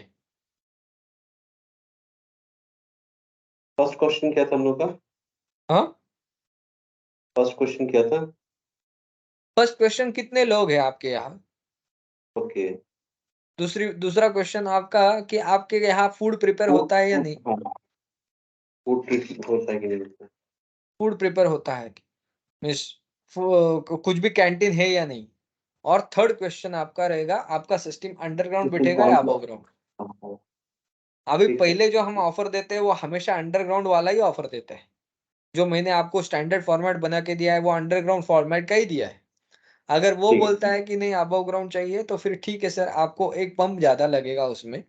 तो हमें अबव ग्राउंड, अंडरग्राउंड बिठाने की सलाह इसके लिए देते हैं कि जो पानी आता रहेगा और जाता रहेगा बाहर। बोले तो उसमें पंप, अगर पंप आता है तो नेचुरली पंप है तो उसमें वापस पावर आएगा और थोड़ा मेंटेनेंस आएगा। बट तो आप सिस्टम, अंडरग्राउंड भी हम लोग दे रहे हैं आपका हाँ, प्लांट, तो हाँ। उसमें भी तो हम लोग को एक टैंक देना चाहिए, रिक्वायरमेंट पड़ेगा ना? नहीं, वही मैं बोल रहा हूँ ना कि देखिए अपने पास पहले बार स्क्रीन रहेगा। अगर हाँ, फूड प्रिपरेशन होता है तो ऑयल एंड ग्रीस टैंक रहेगा, और हाँ। सिस्टम अगर अंडरग्राउंड ही है तो वो direct oil and grease tank का जो ओवरफ्लो है वो डायरेक्ट झोंका सुआ सिस्टम में जाएगा। ओके, लेकिन अगर मान ली ऑयल एंड ग्रीस टैंक नहीं वहाँ पे है, हुँ, सपोज़ कीजिए कि एक राइस मिल है आपका, हुँ, हुँ। तो उसका जो गर्म पानी आ रहा है, तो डायरेक्टली इनपुट कर देंगे हम लोग आपका इसमें, जोकोसुआ सब एसटीपी सबसे में। सबसे पहली बात है, आप राइस मिल की बात की, हमारा ये सिस्टम है एसटीपी के लिए। तो राइस मिल एसटीपी में नहीं जाएगा क्या? ईटीपी में जाएगा? राइस मिल एसटीपी नहीं, बट वो हॉट वाटर क्यों आएगा फिर? उससे जो पानी डिस्चार्ज हो रहा है ना, वो गर्म पानी है आपका, जो नहीं, आपका गर्म पानी बोले तो लोग गर्म पानी देखिए सर, डोमेस्टिक वेस्ट बोले तो डोमेस्टिक वेस्ट, जैसे मैंने पहले ही डेफिनेशन क्लियर कर दिया, जो भी ह्यूमन एक्टिविटी जो है, आप बात कर रहे हो, आप वॉशिंग कर रहे हो, कपड़े क्लॉथ से वॉश कर रहे हो, ये अगर हुँ, चीजें हैं, हैंड वॉश है, कपड़े क्लॉथ वॉशिंग है, तो ही आपका ये एसटीपी में आएगा। अगर जो इफ्लुएंट है, इंडस्ट्रियल वेस्ट आएगा तो वो ईटीपी में आ जाता है। ठीक है, उसमें केमिकल तो नहीं है, वो तो आपका जो राइस है ना, उसको पॉलिश हो रहा है और पॉलिश हाँ, होने के बाद तो उसमें सर पूरा गर्म सर पानी। वो चीज़ एसटीपी हमेशा डोमेस्टिक वेस्ट रहता है। अगर वो इंडस्ट्रियल वेस्ट कुछ भी करे, तो वो इंडस्ट्रियल वेस्ट ही है, वो तो एसटीपी में नहीं आएगा पानी। तो इंडस्ट्रियल वेस्ट किसमें आएगा? ईटीपी में? हाँ, आप कन्फ्यूज़ हो रहे हैं शायद। इंडस्ट्रियल वेस्ट बोले तो जो भी प्रोडक्शन ब्लॉक से आ रहा है वो। हाँ, प्रोडक्शन ब्लॉक से जो भी पानी आएगा वो इफ्लुएंट ही है। अच्छा। अभी इंडस्ट्री में भी लोग यूरिन के लिए जाते हैं, लैट्रिन के लिए जाते हैं, हैंड वॉश के लिए ओके, जाते हैं, वो सब पानी जाता है सीवेज में। बट जो पानी प्रोडक्शन ब्लॉक से बाहर निकलता है, प्रोडक्शन ब्लॉक से बोले तो जो प्रोडक्शन प्रोसेस में जो पानी यूज़ होता है और वो जो हुँ, प्रोडक्शन प्रोडक्शन का पानी जो बाहर आता है, उसको बोलते हैं इफ्लुएंट। ओके, इवेंट ठीक है। अंडरस्टूड और नॉट? क्लियर हो गया, क्लियर हो गया। तो अगर आप बोलेंगे यार फार्मा का पानी मुझे एसटीपी में डालना है, तो नहीं चलेगा ना। ये फार्मा में केमिकल रहता है ना? हाँ, तो ये जो भी पानी है देखिए, सीवेज, इसलिए मैंने सीवेज का डेफिनिशन पहले बताया। क्या है सीवेज का हुँ, हुँ। डेफिनिशन? वही आपका black water and grey water, उसके अलावा हाँ, कोई भी तो ब्लैक ऑप्शन वाटर, नहीं ग्रे होगा। वाटर के अलावा और कुछ जो भी है, बोले तो वो जो प्रोडक्शन इन्फ्लुएंस नहीं ब्लॉक से होगा। निकलता है। अभी जो आप बोल रहे हैं राइस मिल का जो पॉलिशिंग है, हाँ, तो वो वो पॉलिशिंग बोले इन्फ्लुएंस तो वो नहीं हो जाएगा। प्रोडक्शन से पानी आ रहा है ना वो। हाँ, हाँ, हाँ। हाँ, तो वो तो अभी देखिए भले उसका कैरेक्टरिस्टिक कुछ हो या ना हो, बट जैसे हॉट वाटर, अभी ये जो पानी का टेम्परेचर अगर ज़्यादा है, तो उस ज़्यादा टेम्परेचर में बैक्टीरिया डेवलप नहीं हो पाएगा। सही, एग्री, एग्री, एग्री। तो उसके लिए अलग ट्रीटमेंट सोचना पड़ेगा फिर। बोले तो उसको कलेक्शन टैंक देके, रिटेंशन टाइम ज़्यादा देके, फिर उसका ओवरफ्लो लेके उसको ट्रीटमेंट देना पड़ेगा। और उसमें भी वापस अपने को ये नोट डाउन करना पड़ेगा, what is the pH. Okay, pH add हो जाएगा फिर। पीएच मुझे मुझे पता नहीं ना पीएच कितना है। अभी भले वो प्रोडक्शन में, बट कुछ प्रोसेस होता है, कुछ केमिकल्स ऐड करते हैं, नहीं करते हैं, आई डोंट नो ना। ओके, तो ये मेरा 4th क्वेश्चन पीएच हो जाएगा ना, मान लीजिए कि हम जाते हैं तो? क्या सर? पर्सन फूड सिस्टम, मतलब कि जो 3 क्वेश्चन अब तक पूछ रहे थे हम लोग, कितने हाँ, पर्सन हैं? आपका फूड में ऑयल एंड फूड सेगमेंट है कि नहीं है? और सिस्टम अंडरग्राउंड का फूड सेगमेंट नहीं। फूड प्रिपेयर होता है कि नहीं? आप खाना खाना प्रिपरेशन। कैंटीन है या नहीं? अच्छा, खाना आप पकाते हो क्या इधर ऐसा? या आपके लोग टिफ़िन लेके आते हैं? या कैंटीन है? आप ऐसा पूछो, कैंटीन है क्या? तो कैंटीन है अच्छा। तो मीन्स सब लोगों का खाना बनता है या खाली चाय बनता है? अगर चाय खाली बनता है, तो फिर वो ऑयल ग्रीस ट्रैप देने की ज़रूरत नहीं है। बट अगर लोगों के लिए नाश्ता बनता होगा, लोगों के लिए पूरा खाना बनता होगा, तो नेचुरली वो एडिबल ऑयल यूज़ करेंगे ना उधर। हाँ, हाँ, हाँ। हाँ, तो ठीक है, क्लियर है। तो तीसरा अभी वापस तो आपका हो गया, फिर वो कलेक्शन टैंक अबव ग्राउंड रहेगा तो कलेक्शन टैंक लगेगा। अभी कलेक्शन टैंक क्यों लगेगा? क्योंकि भई मेरा सिस्टम अबव ग्राउंड बैठ रहा है और मुझे पंपिंग करना पड़ेगा ना। ये पानी तो ऐसे ही जाएगा नहीं ऊपर, हुँ, हुँ। तो वो पंप करना पड़ेगा। तो पंपिंग करना है, इसलिए मुझे एक पंप एक्स्ट्रा लगेगा उधर, ठीक है? ठीक। तो अभी देखिए, फिर मेरा अगर सिस्टम अंडरग्राउंड है तो क्या होगा? अंडरग्राउंड है तो मेरा पहले बारस्पिन चेंबर लगेगा। कोई फूड प्रिपरेशन नहीं करता है तो फिर बार स्पिन चेंबर से डायरेक्टली मेरे झोंका सुआ सिस्टम में जाएगा। अभी अच्छा, झोंका सुआ मेरा सिस एक इसी पे मेरा एक सवाल था, जो टैंक में इन हो रहा है पानी आपका, हुँ। ठीक है, उसका जो डाया क्या होगा उसमें? जो एक सवाल हमने पहले भी किया था आपसे। वो सर पाइप सर आप मेरा सिस्टम 100 केएलडी के ऊपर नहीं है सर। पहली तो बात ये है कि मैं सिस्टम 100 केएलडी तक ही देता हूँ।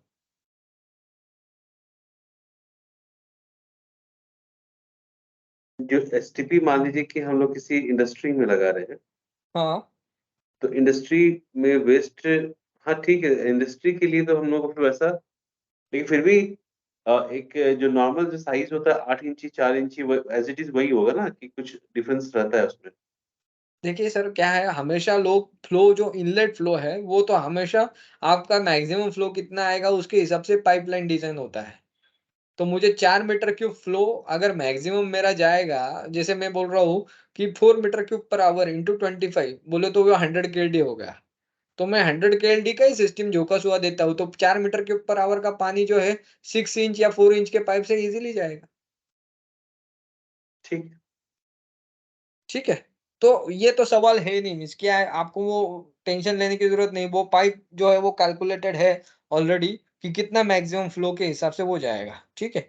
तो वो हमेशा बेटर साइज़ बड़ा ही रहेगा। तो जैसे बाष्पीन कि चैम्बर से डायरेक्ट एक नगर निगम बिल्डिंग बन रहा है, नगर निगम का हाँ, हजारीबाग में। हाँ, ओके। तो वहाँ पे क्या था कि पूरा का पूरा जो निगम में क्या है कि एम्प्लॉइज़ हैं, प्लस हुँ, जो विजिटिंग लोग पर्सन होंगे आपका, हाँ, हाँ, वो हैं। हुँ। तो हमारा ये था कि पूरा का पूरा वहाँ पे जोकोसुआ का प्लांट हमको, उसके लिए हम पिचिंग कर रहे हैं वहाँ पे, नहीं सर पिच वही कर रहे हैं। पहली तो बात आपने कैपेसिटी कैलकुलेट किया है क्या? कितना कैपेसिटी है? इन हमको वहाँ पे जो इंजीनियर है ना, वो हमको बोले हैं कि हम लोग को 60 केएलडी का वहाँ पे देना है। हाँ, तो 60 केएलडी हम दे सकते हैं ना। जोका-सुआ में है ना 60 केएलडी। ठीक है। तो 100 केएलडी के नीचे आप इज़िली आप पुश कर सकते हो। ओके। तो जोका-सुआ का फिर बारस्पिन चेंबर के बाद डायरेक्टली जाएगा आपका जोका-सुआ सिस्टम में। अभी जोका-सुआ सिस्टम में जाने के बाद पहला आपका जो टैंक है, सॉलिड सेपरेशन टैंक है, ठीक है? सॉलिड सेपरेशन टैंक में हेवी सॉलिड पार्टिकल आपके सेटल हो जाएँगे और फिर ओवरफ्लो जो है, वो जाएगा अनएरोबिक में। अभी अनएरोबिक में भी हमने मीडिया दिया है। अनएरोबिक बोले तो विदाउट फ्री ऑक्सीजन और without oxygen you can say, simple. जैसे मैं बोला एनॉक्सिक है, तो 0.2 टू 0.5 एमजी पर लीटर जो बोलते हैं, तो बोलते हैं हम एनॉक्सिक कंडीशन क्रिएट हो गई और डिसॉल्व ऑक्सीजन 0 है, तो हम बोलते हैं अनएरोबिक कंडीशन क्रिएट हुई और एरिएशन बोले तो हमेशा 2 DO2 टू 3 के रेंज में रहता है एरिएशन में, ठीक है? तो एनॉक्सिक बोले तो उसमें ऑक्सीजन जो है वो बाउंड रहता है नाइट्रोजन के साथ। तो वो एनॉक्सिक कंडीशन है और आप बोल सकते हो डिसॉल्व ऑक्सीजन 0.2 टू 0.5 के रेंज में है। एरिएशन में एरोबिक प्रोसेस में हम बोल सकते हैं कि डिसॉल्व ऑक्सीजन 2 है और अनएरोबिक में हम बोल सकते हैं कि उधर ऑक्सीजन 0 है, डिसॉल्व ऑक्सीजन, ठीक है? हुँ, हुँ। तो ये हमारा अनएरोबिक ट्रीटमेंट है। अभी अनएरोबिक ट्रीटमेंट देने का जो भी आपका कॉम्पिटिशन एमबीबीआर के साथ है, उसमें आप एक ही बोलो कि सर मेरा भी एमबीबीआर है, बट एडिशनल मैंने 2 टैंक दिए हैं। कौन से? एक सॉलिड सेपरेशन टैंक है और एक अनएरोबिक है। अभी सॉलिड सेपरेशन टैंक में मैं सॉलिड पार्टिकल सब ट्रैप करता हूँ जो हेवी है। तो हेवी सॉलिड पार्टिकल ट्रैप हो गए और फिर दूसरा जो है उसमें मैंने अनएरोबिक दे दिया। अभी अनएरोबिक दिया और फिर मेरा थर्ड में जा रहा है, एरोबिक में जा रहा है। तो अभी बंदा बोलेगा कि यार ये आप इतना ट्रीटमेंट क्यों दे रहे हो? तो इतना ट्रीटमेंट देने की एक ही वजह है सर कि सर मैं आपका पावर सेविंग करना चाहता हूँ। अभी पावर सेविंग कैसे होगा? पावर सेविंग आपका सॉलिड सेपरेशन हो गया तो 40% बीओडी आपका लोड उधर कम हो जाएगा, ठीक है? पहले टैंक में। दूसरे टैंक में भी ओके। आपने बीओडी लोड कम कर दिया बट वो विदाउट ऑक्सीजन किया। विदाउट ऑक्सीजन कौन-सा बैक्टीरिया डेवलप हुआ? अनएरोबिक। अनएरोबिक बैक्टीरिया भी क्या करता है? बीओडी डिग्रेड करता है। तो ये आपका नेचर 40 एनारोबिक बैक्टीरिया का बेसिक नेचर क्या होता है? इसका किस तरह के अभी पार्टिकल्स को अभी कंज़्यूम करता है? अभी देखिए मछली जो है मछली, हाँ, मछली पानी का ऑक्सीजन ले सकती है बट ज़मीन का ऑक्सीजन हाँ, नहीं ले सकती। हाँ, हाँ। वैसे ही है, अनएरोबिक ओके। बैक्टीरिया जो है विदाउट ऑक्सीजन सर्वाइव कर लेता है। ओके, लेकिन ऑक्सीजन तो मछली लेता ही है पानी से ना? मैंने एक एग्ज़ाम्पल आपको दिया, हाँ, तो हाँ, हाँ। ठीक है। एग्ज़ाम्पल दिया बोले तो पानी का ऑक्सीजन उसको लगता है, बट पानी का ही ऑक्सीजन उसको चाहिए। बट ये जो माइक्रो ऑर्गेनिज़्म जो है, आप माइक्रो ऑर्गेनिज़्म जो है वो 2 टाइप के रहते हैं, अनएरोबिक और एरोबिक। जो एरोबिक है, जो विथ ऑक्सीजन ज़िंदा रहते हैं, और अनएरोबिक जो है, जो विदाउट ऑक्सीजन ज़िंदा रहते हैं। ओके। ठीक है? तो अनएरोबिक प्रोसेस हम क्रिएट जो करते हैं, उसमें अनएरोबिक बैक्टीरिया डेवलप होता है, और अनएरोबिक बैक्टीरिया जो डेवलप होता है, वो भी आपका बीओडी जो है, बोले तो पोल्यूटेंट है, उसको डिग्रेड करता है। तो हुँ, हुँ, और हुँ। फिर जाता है वो एरिएशन में। तो नेचुरली क्या हुआ, मेरा सॉलिड सेपरेशन टैंक में बीओडी कम हुआ, बाद में अनएरोबिक में भी कम हुआ, और फिर जाता है वो एमबीबीआर में। एमबीबीआर में जाता है और फिर हम उसमें एयर देते हैं। तो नेचुरली जो कन्वेंशनल ट्रीटमेंट है, जैसे आपने पहले ट्रीटमेंट देखा, पहले ट्रीटमेंट जो हुँ, देखा उसमें क्या था? फिजिकल ट्रीटमेंट होने के बाद डायरेक्टली एरिएशन में जाता है। उसमें सॉलिड हुँ, सेपरेशन टैंक नहीं, एनारोबिक टैंक नहीं, डायरेक्ट हुँ। एरिएशन है, राइट? बिल्कुल। तो उसमें बीओडी लोड कम करने के लिए खाली एरिएशन टैंक एक ही सिस्टम दिया हुआ है कि जिधर आपका बीओडी लोड कम करूँ। जी, जी। ठीक है, तो ठीक है। इधर मैं क्या कर रहा हूँ, 2 एडिशनल टैंक दे रहा हूँ, एक सॉलिड सेपरेशन हुँ, टैंक और हुँ। दूसरा अनएरोबिक ट्रीटमेंट टैंक। एनारोबिक इसके ट्रीटमेंट लिए है। मेरा एयर आपका कम होता है, और मुझे जो एरेशन टैंक में मुझे कम एयर देना पड़ता है, और कम एयर देना पड़ता है क्योंकि मेरा बीओडी लोड उधर ज़्यादा है ही नहीं। इसलिए मुझे हुँ, हुँ। ब्लोअर का कैपेसिटी मेरा रिड्यूस होता है, और मैं आपका पावर सेविंग कर पाता हूँ, और मैं आपको पावर सेविंग देता हूँ। हुँ। और सेम ठीक ब्लोअर है। से मेरा स्लज रिसर्कुलेशन होता है। सेम ब्लोअर से जो आप देखिए सेडिमेंटेशन टैंक जो है, फिर जो एरिएशन के बाद जो जाता है सेडिमेंटेशन टैंक में, हुँ। सेडिमेंटेशन टैंक से वापस रिसर्कुलेट होता है सॉलिड सेपरेशन में।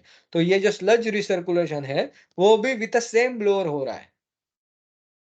ओके। हुँ, हुँ। तो देखिए मुझे ब्लोअर जो है एक तो कम कैपेसिटी का लग ही रहा है, और मेरा जो स्लज रिसर्कुलेशन है, वो भी मैं विथ ब्लोअर ही कर रहा हूँ। Agree, agree, agree. तो इसलिए ये जो मेरा सिस्टम है, ये सिस्टम जो है वो बोलते हैं कि हम इकोनॉमिकल है, मेंटेनेंस फ्री है, और सबसे पहली बड़ी बात, इसमें ऑपरेटर की कुछ ज़रूरत है नहीं। खाली फ्लोटिंग मटेरियल रिमूव करने के लिए 6 टू 7 आवर्स के बाद आपको फ्लोटिंग मटेरियल रिमूव करना है, और फ्लोटिंग मटेरियल रिमूव करने के बाद आपका ये सिस्टम तो चलता ही रहेगा। बहुत बढ़िया। फ्लोर में जो है मेंटेनेंस क्या है? दूसरा अभी एडवांटेज एक है और, तो पहला तो एडवांटेज ये है कि मुझे देखिए टैंक क्या बनाने पड़े, मुझे खाली बार स्क्रीन चेंबर बनाना पड़ा। अगर फूड प्रिपेयर करते हाँ। हैं तो ऑयल एंड ग्रीस टैंक बनाना हुँ, पड़ा। बिल्कुल डालता हूँ। हुँ, हुँ, हुँ। और और तीसरा तीसरा कलेक्शन टैंक मैं तभी बनाऊँगा जब मुझे आपको ये करना है। रीयूज़ करना है पानी को, रीयूज़ में हाँ, लाना है तो। नहीं, कलेक्शन टैंक मुझे उसके लिए चाहिए जब आपका सिस्टम अबव ग्राउंड बैठता है। हाँ, नहीं सॉरी। तो हाँ, हाँ, हाँ। नहीं तो नहीं। ठीक है? तो ये जो है, ये सिविल का वर्क जो है ना, ये सिविल का वर्क मुझे कुछ भी नहीं करना। अभी लोग कन्वेंशनल ट्रीटमेंट देते हैं, तो ये लोगों को 3 टैंक तो कंपल्सरी का चाहिए। कलेक्शन टैंक का वॉल्यूम भी उनका ज़्यादा रहता है। अभी सपोज़ 4 मीटर क्यूब का जो बोल रहे हैं ना आप, 4 मीटर क्यूब पर हुँ। आवर का अगर मेरा फ्लो है, एवरेज फ्लो, तो उसके लिए कम से कम वो 25 मीटर क्यूब का कलेक्शन टैंक उनका लगेगा। ओके। एरिएशन टैंक भी उतना ही लगेगा। अभी ये सब सिविल का खर्चा जो है उनका, वो आप कैलकुलेट करके देखिए, सिविल का खर्चा कितना होता है, और मेरा सिस्टम में क्या बोलता हूँ, खाली एक्सकैवेशन करने की ज़रूरत है। नीचे खाली पीसीसी करना है आपको, और वो एक्सकैवेशन करके वो सिस्टम बिठा सकते हो आप। उसमें वापस सिविल वॉल वगैरह कुछ करने की ज़रूरत नहीं, खाली एक्सकैवेशन करना है। ठीक है। लेकिन हमको हम लोग का जो कॉस्टिंग है, उस हाँ, आधार पे इनका सिविल का काम सस्ता लगता है। ये हमको प्रूफ करके दिखाया इन्होंने, क्योंकि मैंने उसका पूरा लेंथ और इसका पूरा डाया के साथ मैंने बताया इनको कि इतना लग रहा है हमारा। आपका तो हम ठीक बात है, कर रहे हैं। तो उनको दूसरा काउंटर करो ना उनको कि सर आपको ऑपरेटर लगेगा या नहीं लगेगा? आपका ब्लोअर हाँ, का पावर कितना है सर? आपका ब्लोअर का पावर कितना है?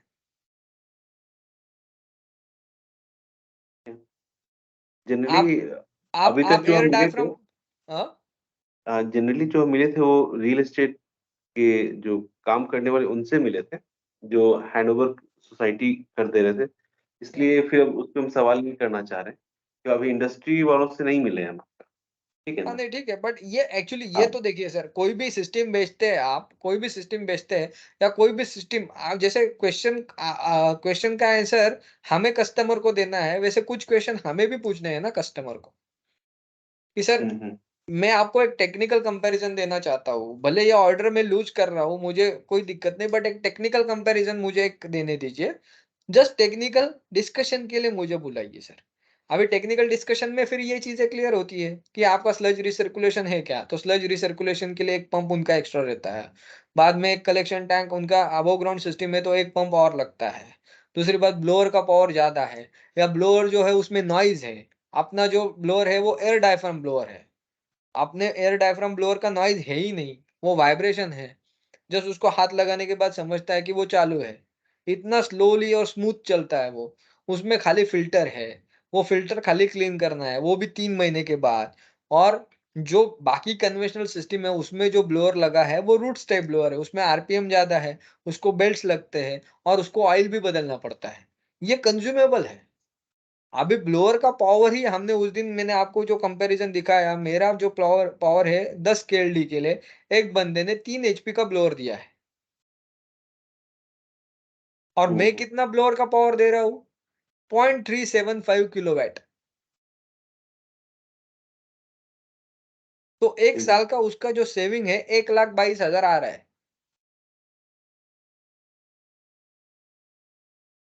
तो मेंटेनेंस कॉस्ट तो मैंने पकड़ा ही नहीं उसमें। उसको ऑयल चेंज करना पड़ेगा। ऑपरेटर का कॉस्ट भी कंसीडर नहीं किया। ऑपरेटर का अभी वो तो आपने सिमिलर जैसा ही था। अगर मैं ऑपरेटर का कॉस्ट अगर कंसीडर करूँ और मेंटेनेंस कॉस्ट कंसीडर करूँ और पावर कॉस्ट कंसीडर करूँ, तो फिर मेरा सिस्टम इकोनॉमिकल ही हो जाता है।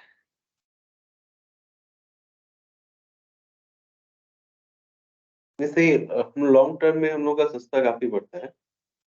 इन शॉर्ट वही टर्म हाँ, पार्टी को उनको थोड़ा महँगा। और दूसरी बात पहली तो बात है उनको ये भी एक बात करना है सर देखिए, कुछ-कुछ लोग कुछ-कुछ लोगों को ये दिक्कत होती है कि एसटीपी लगाना है। बट उनका first phase, second phase, third phase ऐसे काम चलते रहते हैं, तो वो बोलते हैं यार कि मुझे अभी 5 केएलडी चाहिए। तो ठीक है 5 केएलडी के लिए भी मेरा सिस्टम है सर। तो फिर बाद में आप 5 केएलडी ऐड ऑन्स भी कर सकते हो आप। बाकी के एसटीपी में ये फैसिलिटी है क्या कि 10 केएलडी का प्लान दिया एक ने, 10 केएलडी और दूसरा लगाते हैं, ऐसा कुछ है क्या? प्लग एंड प्ले वाला सिस्टम तो ऐसा है नहीं। ऐसा क्योंकि सिविल में काम किया है, चाहे एफआरपी पे काम किया है, तो वो पूरा अपना प्लान करके किया है, जगह भी एक्वायर हो रहा है। ये ऐसा यहाँ पे नहीं है। हाँ, तो ये मतलब क्या है हम हमारा पहली तो बात ये है कि ये सिस्टम 1 दिन में आप ब बिठा सकते हो। एग्री करते हैं। और दूसरी बात क्या है, उनको फिर वो क्या बोलेंगे कि सर आपको अगर कैपेसिटी चाहिए, तो दूसरा बार-बार लोगों को एसटीपी का काम करना पसंद नहीं है। हमारा इसमें क्या है, एक ही जस्ट बार स्क्रीन चेंबर बनाया ना, बात खत्म। सपोज़ उसका 5 केएलडी का है, वापस उसको 5 केएलडी का लेना है। ठीक है सर, कोई बात नहीं, सेम बार स्क्रीन चेंबर का थोड़ा बड़ा कर दो और 5 केएलडी का है, वो जो इनलेट आ रहा है, वो दोनों से डिस्ट्रीब्यूट कर दो। हो गया आपका पैरेलल सिस्टम। ठीक है। तो हमारा प्लग एंड प्ले जो है वो ईज़ी है। एक दिन में इंस्टॉलेशन कोई सीवेज ट्रीटमेंट प्लांट का होता ही नहीं है। वो तो सही है, एग्री करते मेरा तो जस्ट एफआरपी टैंक है, लाया बिठाया बात खत्म। हैं। कमीशनिंग जी, हो करो और आउटलेट यूज़ करो गार्डनिंग के लिए। ठीक है। अब ठीक मेरा है? कॉन्सेप्ट बहुत क्लियर हुआ। राइट। और ये फिर जो है वो वही जो जैसे मैंने आपको ऑलरेडी बताया और जो ब्राउज़र मैंने नया भेजा है वही यूज़ करो, उसमें आपको क्लियर हो जाए। अब इधर इधर फिक्स फ़िल्म वेरिएशन दिया है, अपना फिक्स फ़िल्म नहीं है, एमबीबीआर मीडिया ही है उसमें, ठीक है? हमारे पास 2-3 सीरीज़ थे, तो ये एक एसी-एसीडी करके सीरीज़ है, इसका ये प्रेज़ेंटेशन है। बट वो ज़्यादा डिफ़रेंस नहीं है, इसलिए वो कुछ सेपरेट प्रेज़ेंटेशन नहीं बनाया। एसी-एसीडी, एसी बायो ये सेम ही है। तो एसी बायो का जो ब्रोशर दिया है आपको, वही आप कस्टमर को दिखाओ, जिसमें यही टैंक है, खाली फिक्स फिल्म वेरिएशन की जगह मूविंग बेड बायोरिएक्टर आएगा। ओके। ठीक है? तो ये हुआ आपका जोका सोआ सिस्टम के बारे में। जी। तो जोका सोआ सिस्टम का सबसे पहले वापस मैं एडवांटेज एक बार बोलता हूँ कि देखिए कलेक्शन टैंक की ज़रूरत नहीं है। और कलेक्शन टैंक की ज़रूरत क्यों नहीं है? उसकी वजह एक है कि मेरा जो पहला जो टैंक है सॉलिड सेपरेशन टैंक, उसमें ही मैंने बहुत सारा वॉल्यूम दिया है, जो 8 टू 9 आवर्स का रिटेंशन टाइम है उसमें। तो 8 टू 9 आवर्स का रिटेंशन टाइम मीन्स हमेशा बात ध्यान में रखिए कि जो 100 केएलडी का प्लांट है, उसका अगर average flow 4 metre cube per hour है और उसका 2.5 टाइम्स हमेशा क्या रहता है? पीक फ्लो रहता है। तो 10 मीटर क्यूब पीक फ्लो होता है। तो 10 मीटर क्यूब पर आवर वो ईज़िली हैंडल कर लेता है। आप अगर एसी बायो का जो मैंने जनरल डिस्क जो आपको चार्ट दिया है, वो अगर ओपन करोगे और 100 केएलडी का आप देखोगे सॉलिड सेपरेशन टैंक का वॉल्यूम कितना है, तो वो 10 मीटर क्यूब के अबव ही रहेगा। ओके। हुँ, हुँ। तो ये बात नहीं है कि भई इसलिए कलेक्शन टैंक की ज़रूरत क्यों नहीं है? क्योंकि मेरा जो पहला कंपार्टमेंट है, वही मेरा पीक फ्लो भी हैंडल कर लेता है। इसलिए मुझे कलेक्शन टैंक की ज़रूरत नहीं है, प्रैक्टिकली।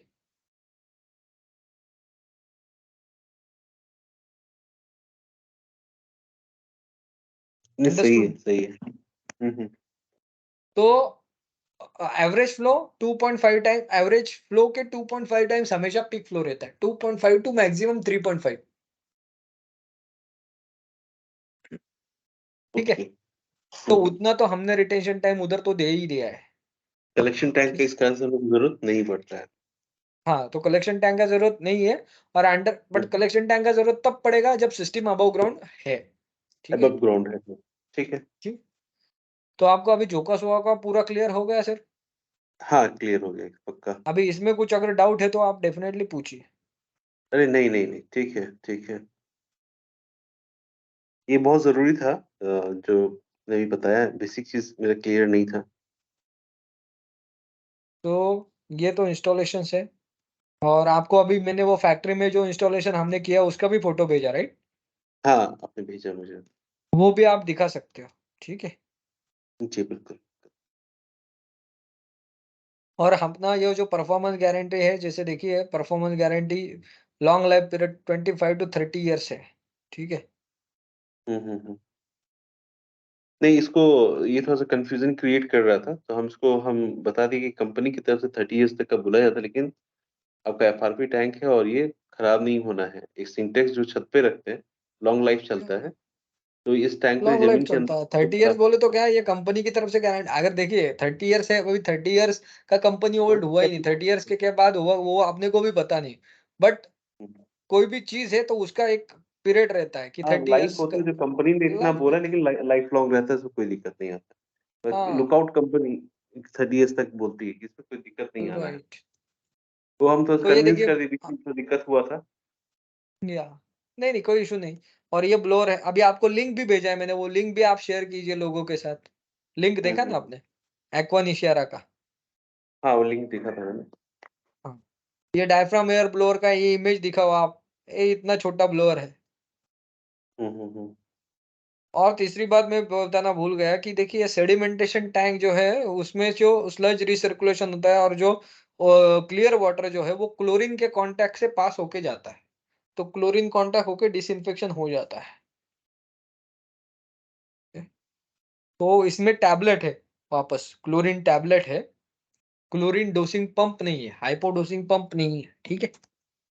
ओके। तो यूज़ ऑफ टैबलेट तो कितने कब-कब करना पड़ता है? यूज़ ऑफ टैबलेट बोले तो उसका वो जैसे ही टैबलेट खत्म होता है 3 महीने के बाद 2-3 महीने के बाद होता है तो वापस वो टैबलेट बिठाना है उधर। ओके। तो उसमें एक दिक्कत ऐसा है कि अगर आप जब डोसिंग करते हो ना हाइपो का जो क्लोरीन है, लिक्विड क्लोरीन जो है, हुँ, जब हुँ। वो लिक्विड क्लोरीन डोज़ करते हैं ना, तो क्या होता है सपोज़ लिक्विड क्लोरीन खत्म हो गया। लिक्विड क्लोरीन खत्म होने के बाद जब आप टैंक बदलने के लिए जब जाते हो, वो लिक्विड क्लोरीन का टैंक दूसरा लगाने के लिए जब जाते हो, तब आपको क्या करना पड़ता है, वो डोसिंग पंप का जो सक्शन है वो निकालना पड़ता है। और डोसिंग पंप का सक्शन निकालने के लिए सक्शन निकालने के बाद वापस वो डिप करना पड़ता है, दूसरे टैंक में। आपने एक टैंक निकाल लिया जिसमें ऑलरेडी सक्शन डूबा हुआ है। हेलो? हेलो? जी, जी। हाँ, हेलो? वो ऑलरेडी ऑलरेडी सक्शन उसमें डूबा हुआ है। आपने क्या किया, वो निकाला और दूसरे दूसरा टैंक ले लिया और दूसरे टैंक में उसका सक्शन डुबाया। जब आप ये क्रिया जब करते हो तब क्या होता है, वो एयर लॉक हो जाता है और एयर लॉक होने की वजह से आपका क्लोरीन डोस हो नहीं पाता सही तरीके से। उसमें आपको वापस दिक्कत झेलनी पड़ती है और ये वापस टैंक लाना, टैंक बदलना, ये चीज़ों में आपको ऑपरेटर चाहिए। हुँ, हुँ, हुँ, हुँ। बाद में स्लज डिवॉटरिंग इक्विपमेंट में मैंने जैसे बोला, स्लज डिवॉटरिंग इक्विपमेंट में आपको पॉली इलेक्ट्रोलाइट सॉल्यूशन प्रिपेयर करना है और फिर वो डोज़ करना है। तो पॉली डोसिंग जो है उसके लिए एजिटेटर चाहिए, पानी पानी टैंक में डालना, वापस एजिटेशन करना और एजिटेशन करने के बाद फिर वो नमक जैसा, सब्जी में नमक जैसे डालते हैं वैसे पॉली डालना, फिर वो पॉली प्रिपेयर होता है, फिर वो पॉली डोसिंग करेंगे, स्लज डिवॉटरिंग इक्विपमेंट चालू करेंगे। ये सब दिक्कत हमने निकाल दी है और इसलिए हम क्या बोलते हैं कि स्लज डिवॉटरिंग इक्विपमेंट मुझे चाहिए नहीं, मैं स्लज डिवॉटरिंग इक्विपमेंट आपको नहीं दे रहा हूँ, मैं सजेस्ट कर रहा हूँ 3 महीने के बाद आपका टैंक खाली करो।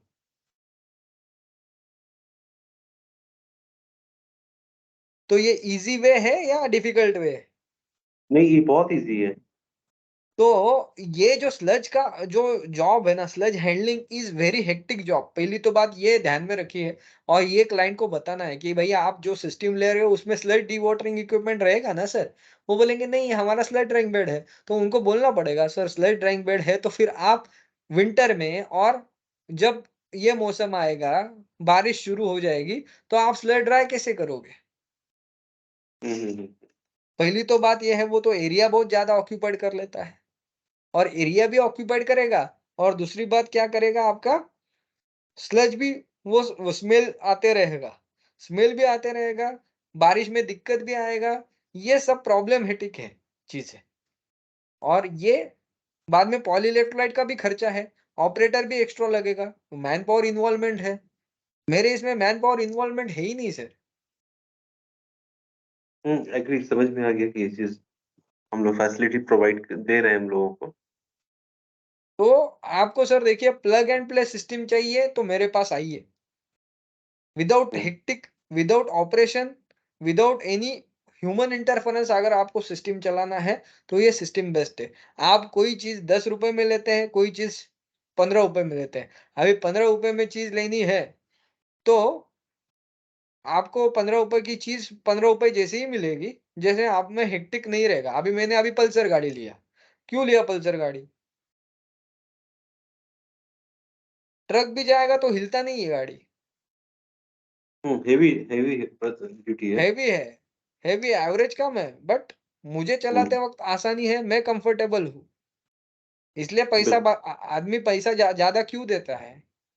और कोई भी चीज़ आपको अगर खरीदनी है, तो आप देखो क्या हमेशा पूछते हो कि उसका गाड़ी का एवरेज कितना है?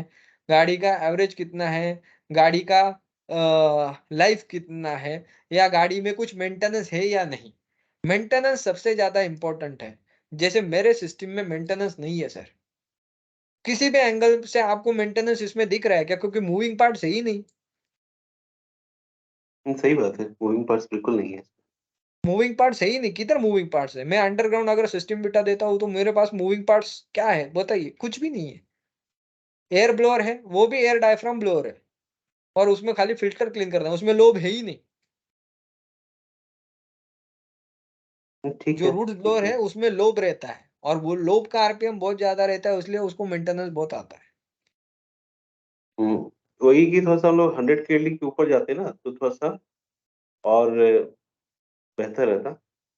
ठीक है, 100 हम केएलडी के अपार्टमेंट में 100 केएलडी के ऊपर जाने के लिए दिक्कत नहीं है, बट 100 केएलडी में क्या है, आप 100 केएलडी में देखोगे तो हमारे 4 टैंक आ जाते हैं। हाँ, हाँ, तो 4 टैंक से मल्टीप्लाई और 4 टैंक देना 200 केएलडी के लिए वो तो फिजिबल है ही नहीं, प्रैक्टिकल। हुँ। सही बात है। तो इसलिए हमने वो 100 केएलडी तक ही सीमित रखा है। हुँ।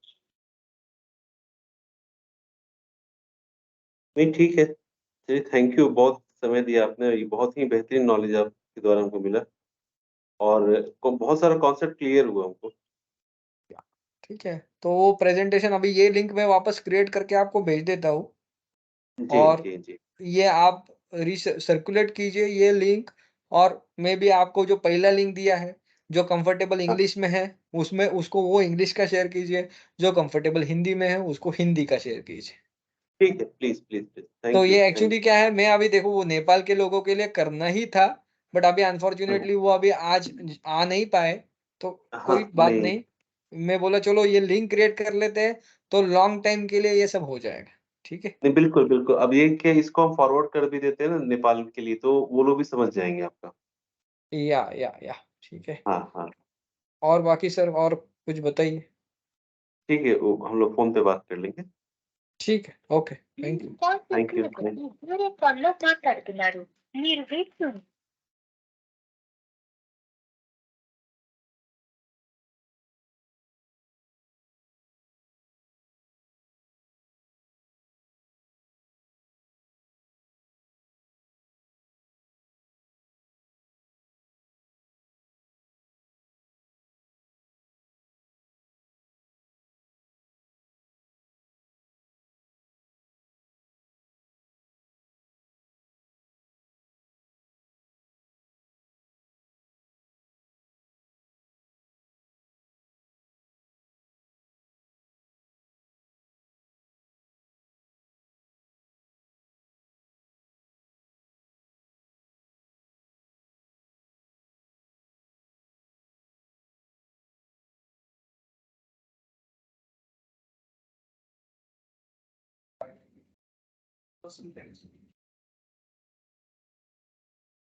सेव हुआ क्या भाई?